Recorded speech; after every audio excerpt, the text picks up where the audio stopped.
So here we go, section 10.2, protest, resistance, and violence. So we're going to talk about the rise in violence over the issue of slavery.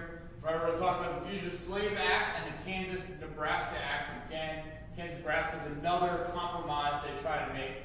Right, and the second question is, why does this become so much more violent than it had been in the past? So keep in mind, just like we talked about in 10.2 or 10.1, 10.2 is continuing this decade, the 1850s, in which issues are boiling to the surface, and we'll get to the point where it will be seemingly insurmountable differences between the North and the South. And we left off at 10.1 talking about the Fugitive Slave Act. Well, we mentioned how the Fugitive Slave Act was the most controversial part of the Compromise of 1850. It was the biggest concession to the South. But after it was passed and quote-unquote enacted in the North, the South began to become very frustrated by it.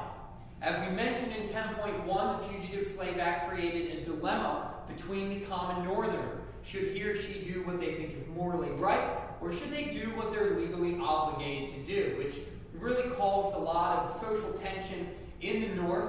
And what happened is, over time, Northerners just stopped following the Fugitive Slave Act.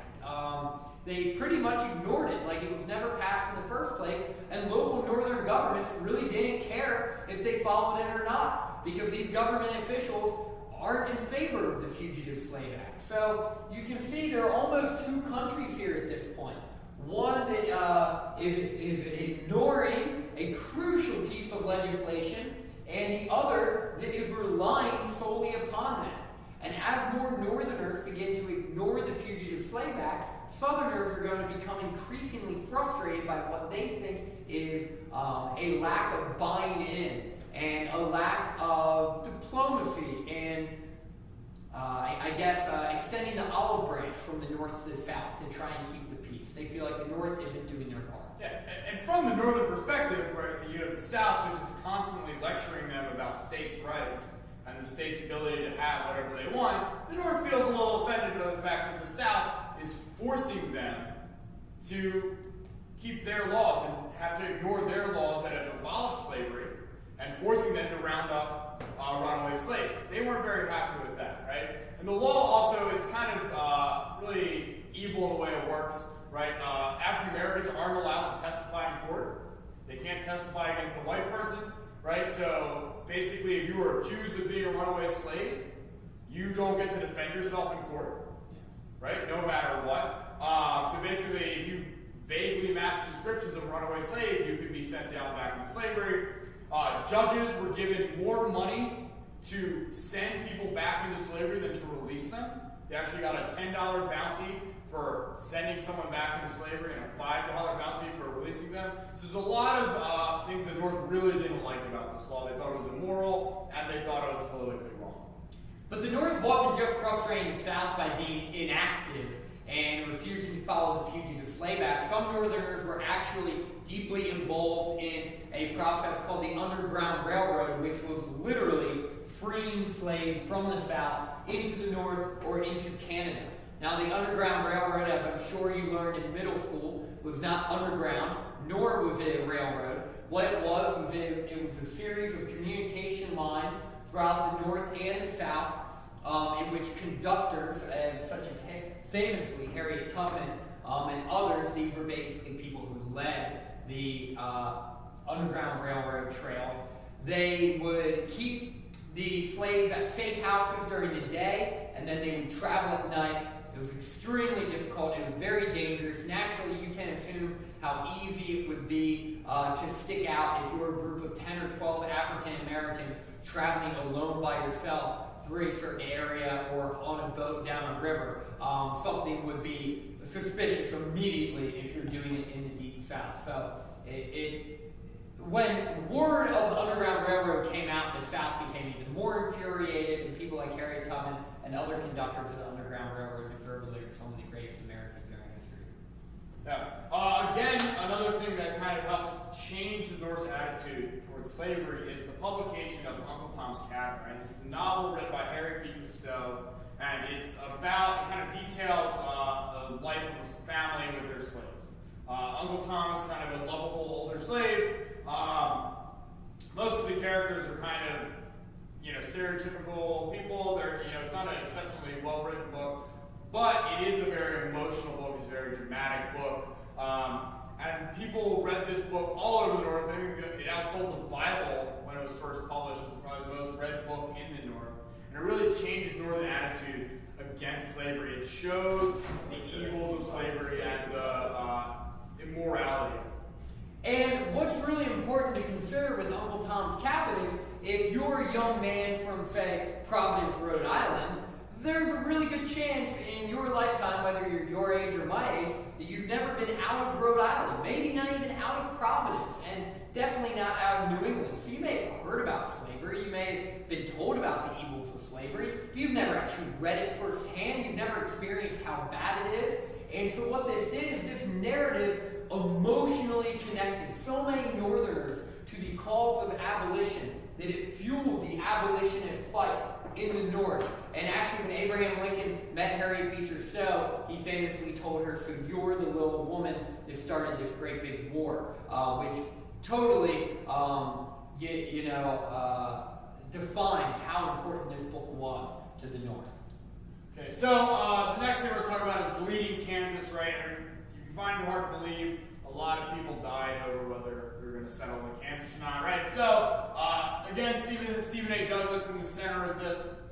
Okay, he wants to build a transcontinental railroad from Chicago to San Francisco, which would have a lot of his property holdings would be near the route of the proposed railroad, which would make him a lot of money.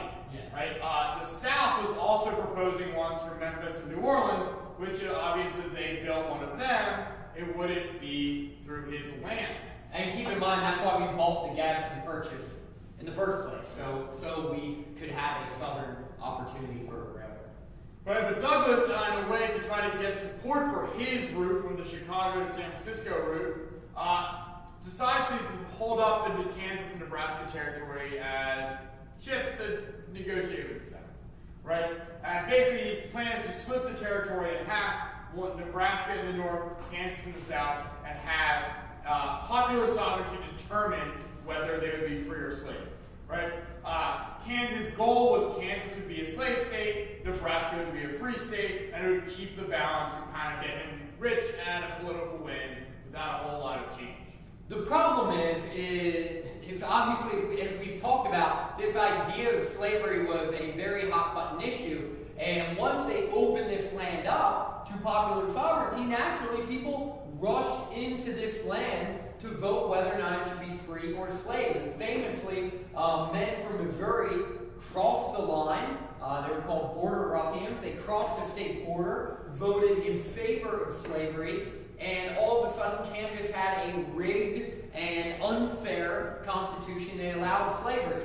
And the pro and anti-slave forces in Kansas went back and forth for years, arguing over whether or not Kansas should be free or slave. And it really wasn't until after the Civil War, believe it or not, to where it was finally decided once and for all that Kansas would obviously be a free state, seeing as slavery was abolished. I think by arguing we meant killing each other. Yeah, absolutely. Yeah. One big moment here is the sack of Lawrence. Lawrence is an anti-slavery town. The pro-slavery forces basically attack the town, burn it, kill some people, steal their stuff. And a crazy guy named John Brown decides that that's not okay. He's a fervent abolitionist. He believes God has told him to help end slavery by punishing the wicked slave owners. Finds a couple pro-slavery people near a creek in Kansas, Potawatomi Creek, and he massacres them.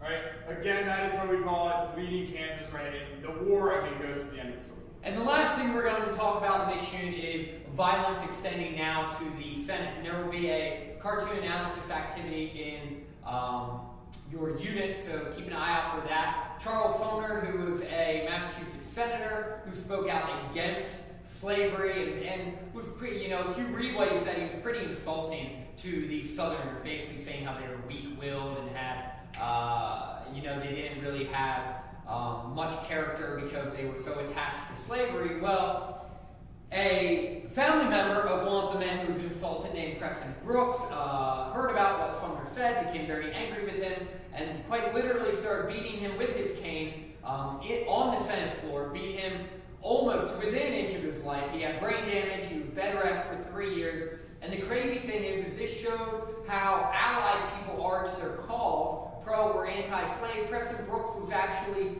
re-elected. He was given his seat back after almost killing someone on the floor of the Senate.